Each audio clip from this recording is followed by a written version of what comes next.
200 টাকা কেজি মুরগির মাংস কেনার টাকা নেই, তাই বারবার 20 টাকা দিয়ে মুরগির ছাল কিনে এনে ভালো করে রান্না করে চলিয়ে শুরু করতে। আরে সুন্দরী, তুমি মুরগি খাও আর মুরগির ছাল খাও, খাওয়া নেই কথা। তাই বলে তোমার রিয়াকশন দেখে একটু মনে হলো না যে তুমি মুরগির ছাল খেয়ে খুব খুশি? ঠিক আছে, সামনে খাচ্ছে মুরগির ছাল আর পেছনে খাচ্ছে মুরগির ঠ্যাং, তাই না? ঠিক বলেছিস। আমাকে কে শাড়ি পরিয়ে দেয় তোমরা অনেকেই জানতে চাও।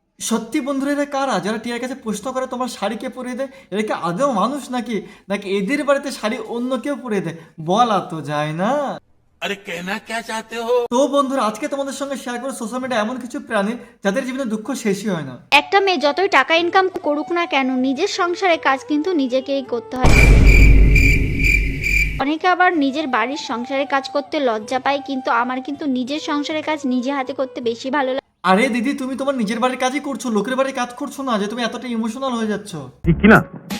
একটা মেয়ে যতই টাকা ইনকাম করুক না কেন, নিজের সংসারের কাজ কিন্তু নিজেকেই করতে হয়। এর বালের ভিডিও বাল করে লাউড়া বাড়া। সত্যি বন্ধুরা, এটা বুঝতে পারছি না এটা আদৌ কি সোশ্যাল মিডিয়া নাকি অন্য কিছু। সবাই সবার পার্সোনাল জিনিস নিয়ে চলে আসছে। কেউ পায়খানা মানে যে বাথরুমটা তোমরা দেখে না, দ্বিতীয় মানে এটা হচ্ছে প্রথম তলার বাথরুম, মানে গ্রাউন্ড ফ্লোরে তার ভিডিও পোস্ট করছে, কেউ কড়াই মাঝে তার কিন্তু আমার কিন্তু নিজের সংসারের কাজ নিজে হাতে করতে বেশি ভালো লাগে। ভিডিও পোস্ট করছে। এটা কি আদৌ কি সোশ্যাল মিডিয়া নাকি অন্য কিছু বন্ধুরা? আমাকে কে শাড়ি পরিয়ে দেয় তোমরা অনেকেই জানতে চাও। कौन है ये लोग? कहां से आते हैं ये? আমি নিজে একা একাই শাড়ি পরি, আর একটু পিন আপ করার সময় আমার বর একটু হেল্প করে দেয়। আর এখন দেখো আমার বর কানের গুলো পরাতেও হেল্প করছে। এই যে সুন্দরী, এত কিছু যেহেতু বলে ফেললে, তাহলে এটাও বলে দাও না তোমাকে হাগা থেকে এনে যায় অন্য কোথাও না, কিন্তু সোশ্যাল মিডিয়াতে। আমার বর একটু হেল্প করে দেয়। এরকম আজগবি সেজে কেন আমি ভিডিও করি? দিদি, হয়তো তোমার ছোটবেলা থেকে এরকম আজগবি সাজার ইচ্ছা ছিল, তাই না? সেটা এখন বড় হয়ে পূর্ণ হয়ে গেল।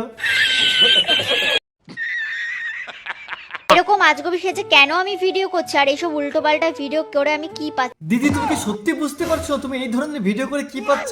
অসুবিধা নেই, তুমি বুঝতে না পারো, আমি তোমাকে বুঝিয়ে দিচ্ছি। বন্ধুরা, আমাদের টিয়াপাকে এই ধরনের ভিডিও করে টাকা পাচ্ছে, পয়সা পাচ্ছে, তার থেকে একটা বড় কিছু পাচ্ছে কমেন্ট বক্সে গালাগালি। ঠিক আছে, তোমাদের যদি বিশ্বাস না, একবার কমেন্ট বক্সে গিয়ে দেখো, লোকে এত গালাগালি করে না, আর কি বলবে বলার বাইরে। আর এই ভিডিওটা করতে কিন্তু আমার প্রায় 6 ঘন্টা সময় লাগে। ভিডিওটা করতে কিন্তু আমার প্রায় 6 ঘন্টা সময় লাগে। এই যে সুন্দরী, তোমার এই কটকটি এবং ঝটপটি সাজতে যদি 6 ঘন্টা টাইম লাগে, তাহলে তোমার ওইটা করতে কত টাইম লাগে? মানে মেকআপটা তুলতে কত টাইম লাগে? আমার ব্লাউজ কেনার টাকা নেই জন্য আমি ব্লাউজ পরি। भाई मारो मुझे, मारो मारो मुझे, मारो मारो। नहीं ये मजाक हो रहा है, एक सेकंड यार, मजाक हो रहा है। এই যে সুন্দরী, তোমার ব্লাউজ কেনার টাকা নেই, দেখে প্লেনে ঘোরার টাকা আছে। এদিকে ব্লাউজ কেনার টাকা নেই, দেখে তোমার 4 চাকা কেনার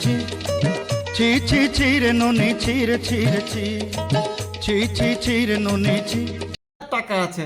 তোমার টাকা নেই না, তোমার যত নাটক সোশ্যাল মিডিয়াতে। ঠিক আছে, ঠিক বলেছিস। ব্লাউজ কেনার টাকা নেই জন্য আমি ব্লাউজ পরি। বন্ধুরা, সুন্দরী নাকি এখন ব্লাউজ কেনার টাকা নেই, কিন্তু ভবিষ্যতে যখন শাড়ি কেনার টাকা থাকবে না, সুন্দরী কি পরবে?